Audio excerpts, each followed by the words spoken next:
सिकाइ चौतारी एप कसरी सञ्चालन गर्ने? त्यसका लागि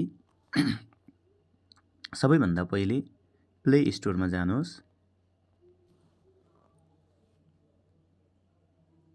त्यस पछाडि सिकाइ चौतारी एप सर्च गर्नुहोस्। सर्च गरेपछि यस्तो किसिमको इन्टरफेस भएको एप तपाईँ देख्न सक्नुहुन्छ।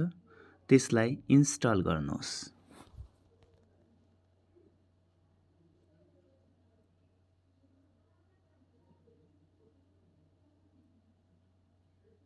इन्स्टल भएपछि एपलाई ओपन गर्नुहोस्।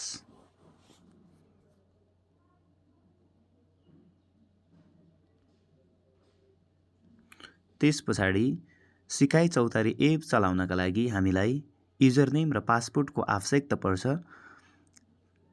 र युजरनेम र पासवर्ड हामी कसरी बनाउने, त्यसका लागि फर स्टुडेन्ट्समा जानुहोस्।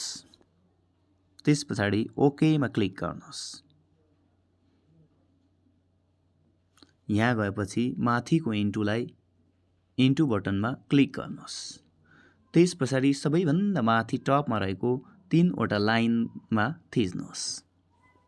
त्यस पछाडि क्रिएट अकाउन्टमा थिच्नुहोस्। त्यस पछाडि तपाईको युजरनेम राख्नुहोस्। युजरनेममा तपाईले मोबाइल नम्बर पनि राख्न सक्नुहुन्छ। त्यस पछाडि पासवर्ड राख्नुहोस् अनि इमेल राख्नुहोस्। यसरी यो सबै फर्म भरेपछि अन्तिममा यहाँ क्रिएट माई अकाउन्ट गरेर गर्नुहोस्। त्यस पछाडि यहाँ सक्सेसफुल आउनेछ र ती सक्सेसफुल आएको ठाउँमा पुनः एकचोटि क्लिक गर्नुहोस्। त्यस पछाडि तपाईको मोबाइलमा जीमेल आउनेछ।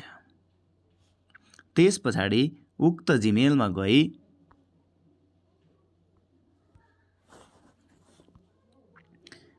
आएको लिङ्कलाई खोल्नुहोस्। त्यस पछाडि ती कोर्सलाई पुनः थिच्नुहोस्। अघिको सबै प्रक्रियाहरू पूरा भइसकेपछि अब सिकाइ चौतारी एपमा जानुहोस्। अघि हजुरले राख्नु भएको अकाउन्ट नम्बर र पासवर्ड थिच्नुहोस् र लगइन गर्नुहोस्।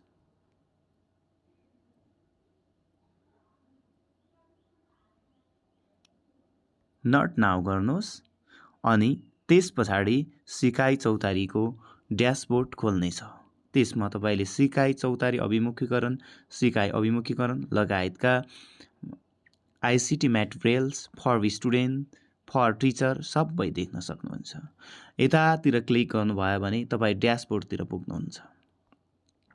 त्यस पछाडि तल रहेका बटनहरू पनि तपाईले यहाँ नोटिफिकेसन पनि हेर्न सक्नुहुनेछ अनि यहाँबाट च्याट बक्समा पनि जान सक्नुहुन्छ।